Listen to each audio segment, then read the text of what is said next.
Fantasy football depth chart battles heading into training camp. We are going to talk about both running backs and wide receivers, where the pecking order is a little bit ambiguous. What are we looking out for in training camp to help us identify who will win the battle and be our best fantasy bet? If you guys like this video and want more depth chart battles, there are more, so just let me know in the comments. All right, we'll start off with the toughest one. Of course, it's the Jags at both running back and receiver. They got us so messed up here, but we're going to tackle the running back first. We're going to figure it out, guys, here. Now, it is entirely possible that the Jags running back room operates as a committee, right? But there is value to be had here and RB1 potential. Now, sadly, this is genuinely a mess because, specifically, the Jags are not trustworthy. We are one season removed from Tank Bigsby having an elevated ranking because we thought those first team reps meant something in training camp just for him to get shipped off to Philadelphia. So we really need to use training camp for the Jags not to key in on who has what team reps, but to hone in on Bhayshul Tuten. Yeah, that's right. Bhayshul Tuten specifically to see if they actually trust him in pass protection and as a receiver. That is the key there. That is the anomaly you're looking for. Because Chris Rodriguez is exclusively an early down goal line back. LeQuint Allen Jr. showed very well as a passing downs back last year for the Jags, but didn't really do early down work, right? So the question we have to ask ourselves is, can Tuten be the do-all back that bridges the gap there and replaces Travis Etienne specifically? Now, Tuten isn't exactly the second coming of CMC, but between Tuten and Rodriguez, Tuten is the only one who could theoretically handle three-down work. And while you might give the automatic goal line preference to Chris Rodriguez because he did do very well at it in terms of being very effective in Washington, I would like to point you to 2025 for the Jags.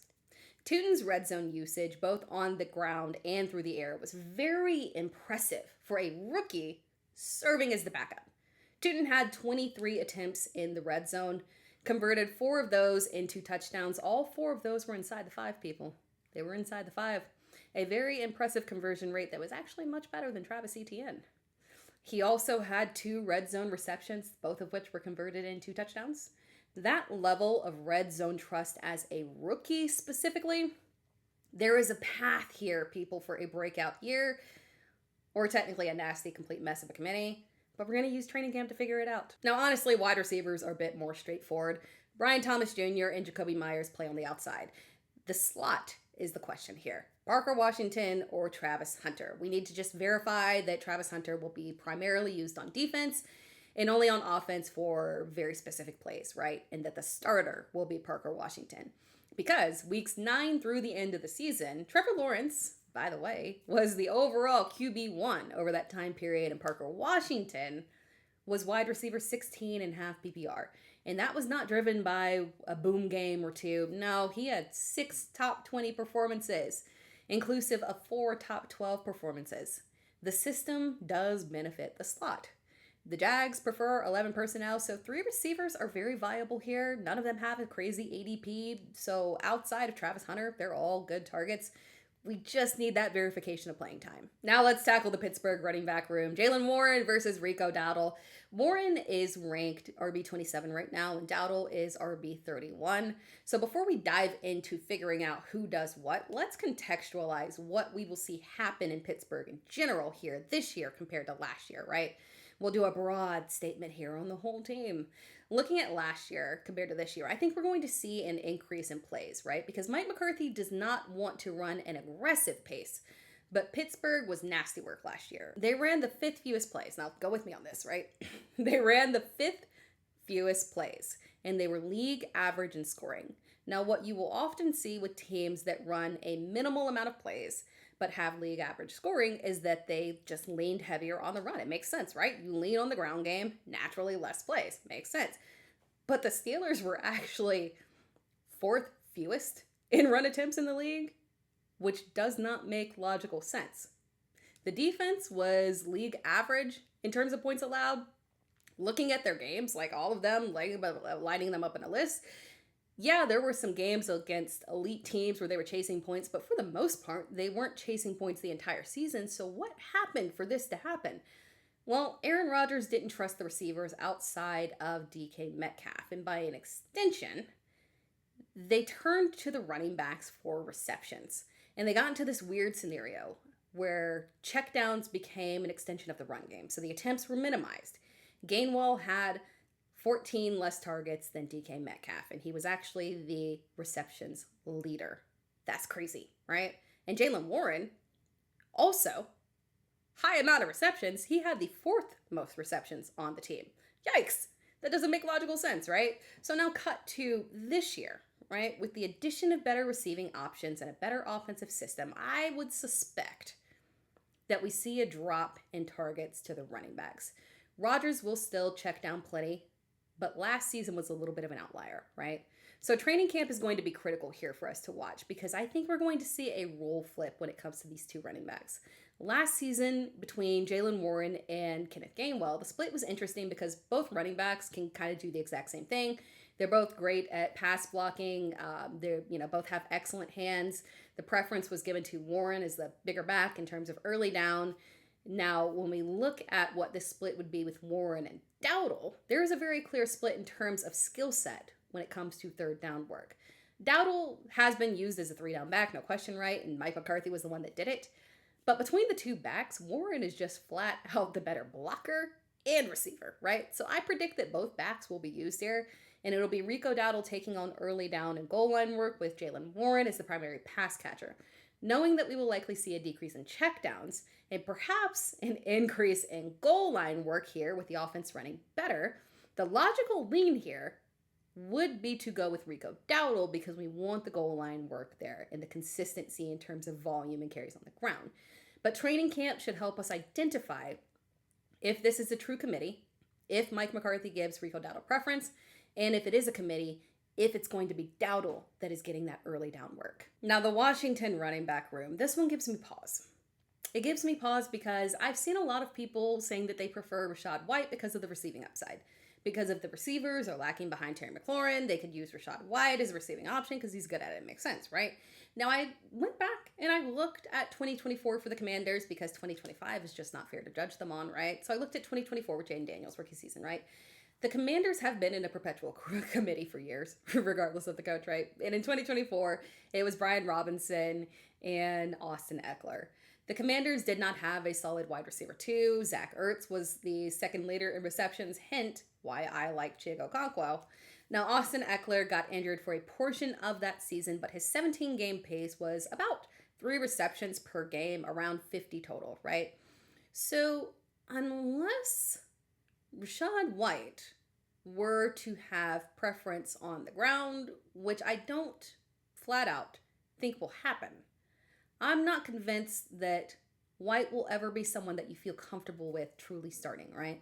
Because even late stage Austin Eckler was far more productive in terms of yardage than Rachaad White. Realistically, there's a cap on the amount of checkdowns that Jayden Daniels will have. If this is a true split, I'm not clamoring for any back here, but if I have to pick, I do want the goal line back because Jayden Daniels isn't a hog at the goal line, and they should be more productive with him being healthy. And to keep him healthy, they should treat him like Lamar Jackson, which means not running him aggressively at the goal line, right? I know that the goal line back is not Rachaad White. I do not think that is going to happen there. So while we do know that Rachaad White should have a very specific role in this backfield, when it comes to training camp, we need to look at 2 things, right? The first thing that we need to look at is Jacory Croskey-Merritt and making sure that he would have preference as the early down and goal line back and that Kaytron Allen is not in play. That's the key there. 1, we have to confirm Kaytron Allen is not in play.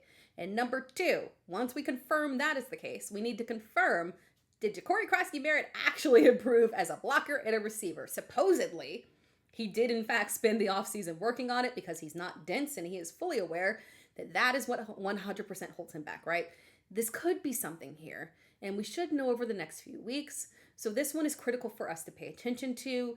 Is this just going to operate as a true messy committee, early down goal line work and receiving work all split up and jumbled, right? And no one really inspiring us or giving us upside? Or can one of these running backs break away? Does Rachaad White actually truly have the trust of his coaching staff to be trusted both on early down and goal line here? So those are the things that we are looking out here. in terms of what is the key for us. I've talked about this a ton. Get a Tampa Bay receiver. Get one, at least. Get one. They're all undervalued. But my preference is to get a young one, right? And that is Emeka Egbuka, Ted Hurst, and Jalen McMillan. In that order specifically because McMillan has to overcome Godwin. Alignment is key here. It's actually very straightforward. The Bucs had referred to Hurst as playing the X role. They have said that Emeka will be the Z and Godwin will be in the slot, right? The most critical thing for us to watch is Chris Godwin. We're going to be watching him like a hawk. How does he look? Is age catching up? Do Hurst and McMillan look like they've got a little bit more energy, right? Are we seeing age catch up? Do the young guys look better? How quickly does Hurst look like he's adapting? We need to know the trust level that Hurst will have. When it comes to two wide receiver sets, is Hurst coming off the field or can he earn preference over Godwin? And we need to know the odds of McMillan just flat out looking better than Godwin. And if age eventually is able to take hold of him and McMillan push and make this more of a split that he can overcome. I know a lot of things are going on here, but the main thing is to get a buck. Expect to bounce back from the Tampa Bay offense. The OC last year was way above his head, unfortunately. And it just was a terrible result. Baker Mayfield was playing through injuries. They all hit a wall and struggled. Better things ahead this season. You'll want to be a part of it, especially for the value that you're getting for all these guys. Go with me on this. I am very interested to see what happens with pass catchers in Baltimore beyond Zay Flowers, which honestly just tells me that we should all probably be heavily investing into Zay Flowers, but there's only so many targets he can get, right? So are we getting a Mark Andrews bounce back? Has my trauma over the sharp downturn in production automatically made me biased towards him? Maybe I am. Do I need to release that bias and buy into Mark Andrews? Or is he old and cooked? And we just need to avoid him as a whole? And I'll tell you right now, if that is the case, I'm not believing in 6-year breakout from Rashod Bateman. No, hard pass, not happening. So that brings me to the rookies. I was just talking about this with someone the other day. I'm irritated that we haven't been getting a bunch of hype around either Jacoby Lane or Elijah Sarratt. They're both fine prospects. So training camp for me with the Ravens is seeing if I can spot a glimmer of hope with these guys. Not gonna lie, my pre-draft preference was Jacoby Lane because can you really go wrong with a USC receiver? The track record has been pretty good recently, but I'm open-minded here. Because when I'm looking around here, if it ain't Mark Andrews, and maybe it's Mark Andrews, I'm keeping an open mind. I'll keep an open mind. But if it ain't Mark Andrews, there could be a sneaky little lottery pick here for us at the end of fantasy drafts. And finally, San Francisco running backs. There's not a ton to debate here. We did talk about this in the handcuff video. We got to figure out who the handcuff here is. Because at age 29 last year, CMC crossed the 300 carry mark for the first time in his career and had the highest total touches of his entire career. And now he's 30. That type of wear and tear does not bode well on the body next year in general, but at an elevated age, the combination ain't good, right? And he's finished as the overall RB1 3 times in his career. 2 of those times, he did not make it halfway through the season. The 3rd time, well, that was last year. So, personally, I will not be heavily investing in CMC based on that track record. But if you draft him, you want to handcuff him. And we need training camp to help identify who that handcuff is. Because while I don't trust the 49ers draft choices, it's very possible that the preference there for them is their brand new day 2 pick in Kaelon Black. So if you want CMC, keep an eye on this backfield in training camp. Thanks for watching this video. If you enjoyed the video, be sure to like the video and subscribe to the channel. You can find me across all social media platforms at It's Sarratt Time. I am also live every Wednesday on YouTube at 8 p.m. EST, so make sure that you stop by and chat. It is always a good time. You can ask me any questions that you want. You can also subscribe to my Substack if you want to support me another way. And if you are looking for new fantasy football tools in 2026, look at Player Profiler. You can use my promo code TARA for 25% off at Player Profiler.